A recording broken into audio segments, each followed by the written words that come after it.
CPM Alappuzha ജില്ലാ കമ്മിറ്റിയിൽ മുഖ്യമന്ത്രി പിണറായി വിജയനെതിരെയും മന്ത്രിമാർക്കെതിരെയും വിമർശനമുയർന്നു.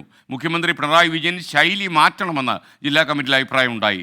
ഹരിപ്പാട്ടും കായംകുളത്തും പാർട്ടി 3-ാം സ്ഥാനത്ത് പോയത് വിഭാഗീയതയാണെന്ന് കാരണമായി അംഗങ്ങൾ കുറ്റപ്പെടുത്തിയത്. മനീഷ് മഹിബാൽ ആലപ്പുഴയിൽ നിന്ന് വിവരങ്ങളുമായി ചേർന്നു. Good morning Manish Mahibal. ആലപ്പുഴ ജില്ലാ കമ്മിറ്റിയിലൊക്കെ തന്നെ ഈ വിഭാഗീയത ഇപ്പോഴും നിലനിൽക്കുന്നുണ്ടോ? വിമർശനം കടുത്തതായിരുന്നു എന്നാണോ നമുക്ക് ലഭിക്കുന്ന റിപ്പോർട്ടുകൾ?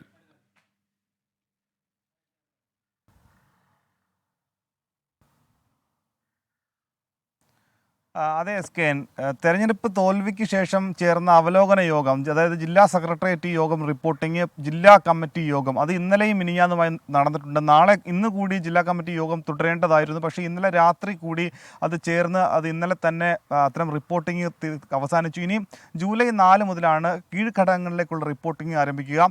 ഇതിൽ ഏറ്റവും പ്രധാനപ്പെട്ട കാര്യം, ധനകാര്യ വകുപ്പിനെതിരെയാണ് ഏറ്റവും രൂക്ഷമായ വിമർശനം ഉണ്ടായത്. പെൻഷൻ തുക കൊടുക്കാൻ സാധിക്കാതിരുന്നത് സംബന്ധിച്ച് ജനങ്ങളോടൊരു വ്യക്തമായ മറുപടി പറയാൻ സർക്കാരിന് കഴിഞ്ഞില്ല. മുഖ്യമന്ത്രിയുടെ ശൈലിയൊക്കെ തന്നെ നേരത്തെ പല ജില്ലാ കമ്മിറ്റികളിലും ഉയർന്ന അതേ വിമർശനം ആലപ്പുഴ ജില്ലാ കമ്മിറ്റിയിലും ഉയർന്നു. ഏറ്റവും ശ്രദ്ധേയമായ ആലപ്പുഴ ജില്ലാ കമ്മിറ്റി വന്ന വിഷയം വെള്ളാപ്പള്ളി നടേശനെ സംബന്ധിച്ചുള്ള വിമർശനമാണ്. Party secretary MV Govindan party മുഖപത്രത്തിലടക്കം BJP വോട്ടുകൾക്കൊപ്പം, അല്ലെങ്കിൽ വെള്ളാപ്പള്ളി നടേശൻ BJPക്കൊപ്പം നിന്നു എന്നുള്ളൊരു വാദം ഉന്നയിച്ചിരുന്നു. പക്ഷേ ജില്ലയിലെ നേതാക്കൾ എല്ലാവരും ഏകകണ്ഠേന അതിനെതിരെ, അല്ലെങ്കിൽ വെള്ളാപ്പള്ളിയെ പിന്തുണച്ചുകൊണ്ട് നിന്നപ്പോൾ ഒരാൾ മാത്രമാണ് വെള്ളാപ്പള്ളി ഈ രീതിയിൽ ഇടതുവിരുദ്ധ രീതിയിലുള്ള പ്രവർത്തനം നടത്തി എന്ന കാര്യം പറഞ്ഞത്. ഇടത് സ്ഥാനാർത്ഥിയായിട്ടുള്ള AM ആരിഫും ഒപ്പം തന്നെ ഹരിപ്പാട് എന്നുള്ള CPM നേതാവ് TK ദേവകുമാറാണ്. ഈ രണ്ട് നേതാക്കന്മാരാണ് ജില്ലാ കമ്മിറ്റിയിൽ വെള്ളാപ്പള്ളിക്കെതിരെ അതിരൂക്ഷമായ വിമർശനം ഉന്നയിച്ചില്ല. പക്ഷേ വെള്ളാപ്പള്ളി ഇടതുവിരുദ്ധ സമീപനം എടുത്തു. AM ആരിഫ് ആദ്യം പറഞ്ഞത്, താൻ ആദ്യം സ്ഥാനാർത്ഥി എന്ന നിലയിൽ വെള്ളാപ്പള്ളി നടേശനെ പോയി കണ്ടു, ആ സമയത്ത് സഹായിക്കാമെന്ന് പറഞ്ഞു.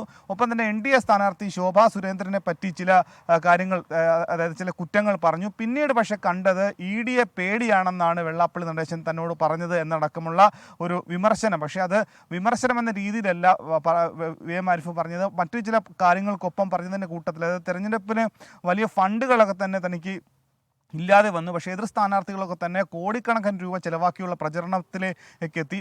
മറ്റൊരു വിമർശനം ഉയർന്നു വന്നത്, ഒരു പക്ഷേ KC വേണുഗോപാൽ ആലപ്പുഴയിൽ സ്ഥാനാർത്ഥിയായില്ലായിരുന്നുവെങ്കിൽ ആലപ്പുഴയിലെ ഇടത് സ്ഥാനാർത്ഥി 3-ാം സ്ഥാനത്തേക്ക് പിന്തള്ളപ്പെടുകയായിരുന്നു എന്നുള്ള വിമർശനമുണ്ടായി. ഒപ്പം തന്നെ പാർട്ടി കോട്ടയായ കായംകുളത്താണ് ഏറ്റവും ദയനീയമായ തോൽവി ഉണ്ടായിട്ടുള്ളത്. കായംകുളത്ത് കഴിഞ്ഞ തവണയൊക്കെ തന്നെ 1-ാം സ്ഥാനത്തെത്തിയിരുന്ന ഇടത് സ്ഥാനാർത്ഥി 3-ാം സ്ഥാനത്തെത്തിയത് വിഭാഗീയ പ്രവർത്തനങ്ങളുടെ ഭാഗമാണെന്ന്. ഒപ്പം തന്നെ കുട്ടനാട്ടിൽ ഉള്ള വിഭാഗീയ പ്രവർത്തനങ്ങൾക്ക് പാർട്ടി ജില്ലാ സെക്രട്ടറി ഇടപെട്ടിട്ടില്ല എന്നുള്ള അവമതിപ്പും ഇന്നലെ ഉണ്ടായ നേതൃയോഗങ്ങളിലുണ്ടായി. SKN.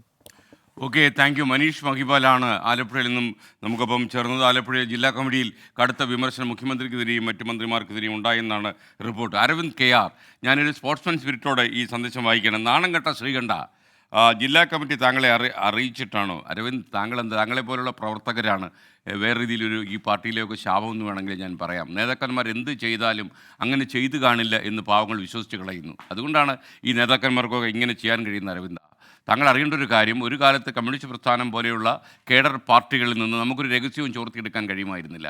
നമ്മൾ ശരിക്കും ഉദാഹരണം പറഞ്ഞു കഴിഞ്ഞാൽ, ഒരിക്കൽ ഒരു കമ്മിറ്റി കൂടുന്ന സ്ഥലത്ത്, കമ്മിറ്റി കൂടുന്നതിന് മുമ്പ് അവരുടെ പടം എടുക്കാനായിട്ട് ഒരു ക്യാമറ ടീം അവിടെ ചെല്ലുന്നു. ഒരു വാർത്താ സംഘം, ഒരു ചാനലിൻ്റെ, നമ്മുടെ ചാനലൊന്നുമല്ല, നമ്മുടെ ചാനലില്ല. ആ വാർത്താ സംഘം എന്താ ചെയ്തത് എന്ന് ചോദിച്ചു കഴിഞ്ഞാൽ, ക്യാമറമാൻ യഥാർത്ഥത്തിൽ ഈ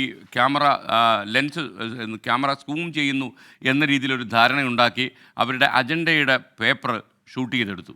എന്നിട്ട് എന്തൊക്കെയാണ് അവിടെ ചർച്ച ചെയ്യുന്നത് എന്ന് മനസ്സിലാക്കി വാർത്ത റിപ്പോർട്ട് ചെയ്തു. അങ്ങനെയൊക്കെയുള്ള തന്ത്രങ്ങളിലൂടെയായിരുന്നു ഒരു കാലത്ത് വാർത്താ പ്രക്ഷേപണം. എന്നാൽ ഇന്ന് അതല്ല. പാർട്ടി കമ്മിറ്റിയിൽ ഇരുന്നുകൊണ്ട് തന്നെ ഫോൺ ചെയ്യാൻ പറ്റുമെങ്കിൽ അപ്പം തന്നെ രഹസ്യങ്ങൾ പറയും. ആ രീതിയിലായിട്ടുണ്ട് പല ജില്ലാ കമ്മിറ്റികളും ഏരിയ കമ്മിറ്റികളും എന്ന് താങ്കൾ മനസ്സിലാക്കുക. പക്ഷേ താങ്കൾ നാണമില്ലാത്തവൻ എന്നെ വിളിച്ചാലും ഒരു കുഴപ്പമില്ല, എല്ലാ നാണവും നശിക്കുന്ന വരെയുള്ളൂ. നമ്മളൊക്കെ ആ അവസ്ഥയിലായില്ലേ? പക്ഷേ അരവിന്ദ്, മനസ്സിലാക്കേണ്ട ഒരു കാര്യം ഇത്രയേ ഉള്ളൂ. ഇനിയെങ്കിലും താങ്കളെപ്പോലുള്ള ആളുകൾക്ക്, പ്രത്യേകിച്ച് പാർട്ടി അനുഭാവികൾക്ക് തിരിച്ചറിവുണ്ടാകണം. ചില കാര്യങ്ങളൊക്കെ നമ്മൾ ചില സമയത്ത് തുറന്ന് പറയണമെന്നേ. അല്ലെങ്കിൽ പിന്നെ നമ്മൾ ഈ ഒരു ചെറിയ പീരീഡിൽ ഇവിടെ ജീവിച്ചിട്ട് എന്താ കാര്യം? കാര്യമില്ല.